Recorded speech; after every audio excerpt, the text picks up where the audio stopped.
Hola, mi nombre es John Jairo Mena, soy estudiante del Instituto Superior Nelson Torres. Pertenezco al segundo desarrollo de software paralelo A. En este video se demostrará el conocimiento de conceptos de programación orientada a objetos. Empecemos. Listo, como nuestro primer punto vamos a hablar sobre la programación orientada a objetos. La programación orientada a objetos es un paradigma de la programación. ¿Y qué es un paradigma en programación? Es una propuesta tecnológica adoptada por una comunidad de programadores y desarrolladores, cuyo núcleo central es incuestionable, en cuanto que únicamente trata de resolver uno o varios problemas claramente delimitados, es decir, una forma por la cual los programadores emplean para resolver problemas a partir de clases y objetos. Es una forma especial de programar más cercana a cómo se expresan las cosas en la vida real. Se debe aclarar que la programación orientada a objetos no se trata de nuevas características que adquiere el lenguaje de programación. Con la programación orientada a objetos se hace referencia a una nueva forma de pensar. Lo que se acostumbra a ver es la programación estructurada, donde se tiene un problema y lo se descompone en distintos subproblemas, para poder llegar a tener soluciones más pequeñas y simples. Listo, en este momento vamos a programar en el lenguaje de programación Java. Comencemos. Primero, creamos un nuevo proyecto. Le damos siguiente. Le ponemos un nombre a nuestro proyecto. Esperamos que se cree. Listo. Como tercer punto tenemos las clases. Las clases son declaraciones de objetos. También se podrían definir como abstracciones de objetos o moldes. Esto quiere decir que la definición de un objeto es una clase. Cuando se programa un objeto y se definen sus características y funcionalidades, en realidad lo que se hace es programar una clase. En este momento vamos a crear una nueva clase y vamos a poner un ejemplo.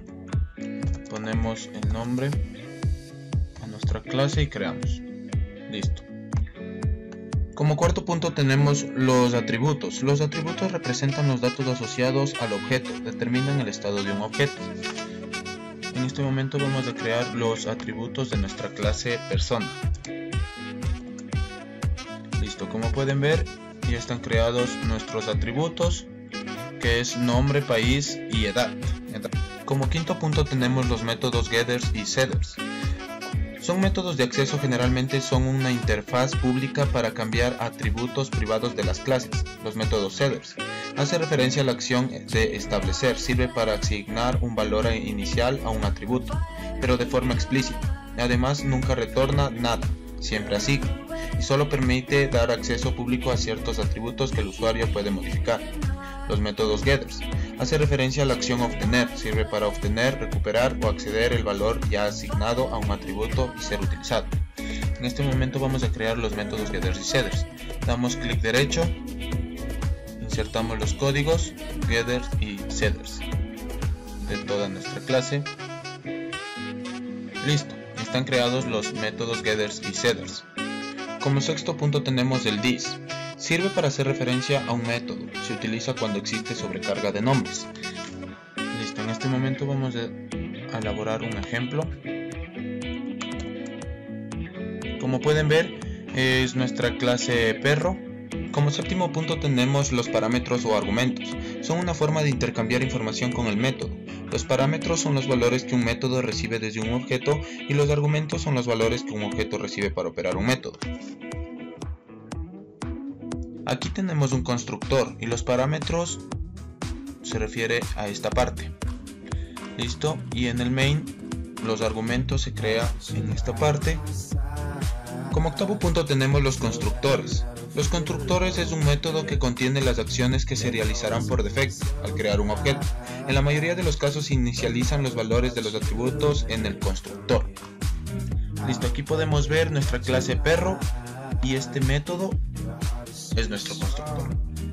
Como noveno punto tenemos los métodos. Los métodos son procesos o acciones disponibles para el objeto creados a partir de una clase. Es una abstracción de una operación que puede realizar con un objeto. Una clase puede declarar cualquier número de métodos. Aquí podemos ver nuestra clase perro y esta parte es nuestro método perro igual. Y para tener una estructura general y implementar los métodos dentro de las clases es la siguiente: modificador de acceso, tipo de dato, nombre de método y los parámetros.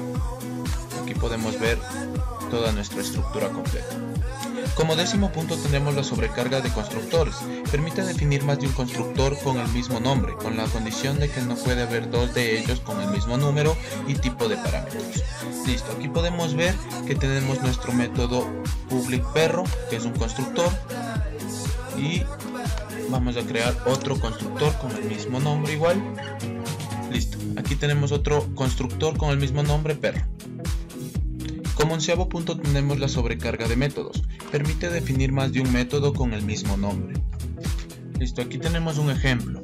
Nuestra clase se llama calculadora 2 y como podemos ver hay varios métodos llamados con el mismo nombre, con el nombre de sumar.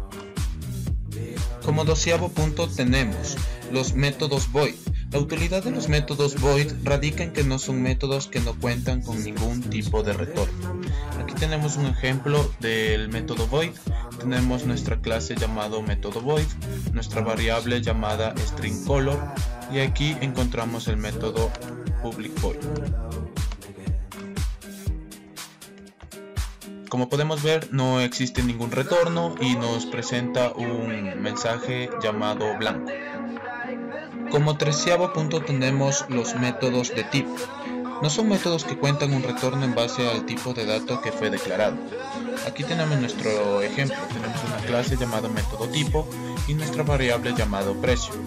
Nuestro método se llama aumentar precio y nuestro método cumple la función de incrementar y retornar el atributo del precio en base al parámetro que recibe. Recordemos que tenemos el uso del this y tiene un retorno. Como 14º tenemos los modificadores de acceso. Introducen el concepto de encapsulamiento. ¿Qué es encapsulamiento? Busca controlar el acceso a los datos que conforman un objeto y por ende esos objetos que usan modificadores de acceso son objetos encapsulados. Vamos a hablar de los modificadores de acceso private y public. El private es el más restrictivo y especifica que los elementos que lo utilizan solo pueden ser accedidos desde la misma clase en la que se encuentran. Y el public, este nivel de acceso permite acceder el elemento desde cualquier clase. Aquí tenemos nuestro ejemplo, nuestra clase ejemplo, y aquí podemos ver en nuestros atributos, utilicemos nuestro modificador de acceso private, y aquí en nuestro método podemos ver que utilizamos nuestro modificador de acceso public. Como 15º tenemos el return. Permite retornar valores dentro de los métodos, además de detener la ejecución del mismo. Aquí en este ejemplo tenemos nuestro método aumentar precio. Aquí podemos ver que utilizamos el return para que retorne nuestro valor. Como 16º punto tenemos el objeto.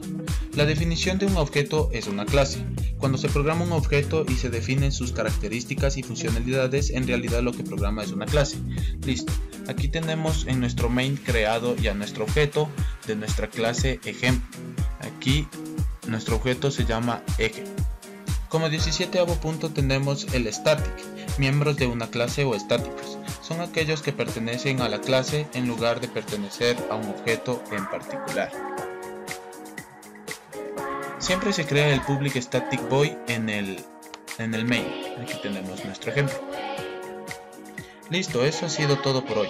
Quiero agradecerles por ver este video y cualquier duda o sugerencia me lo pueden poner en los comentarios. Muchas gracias.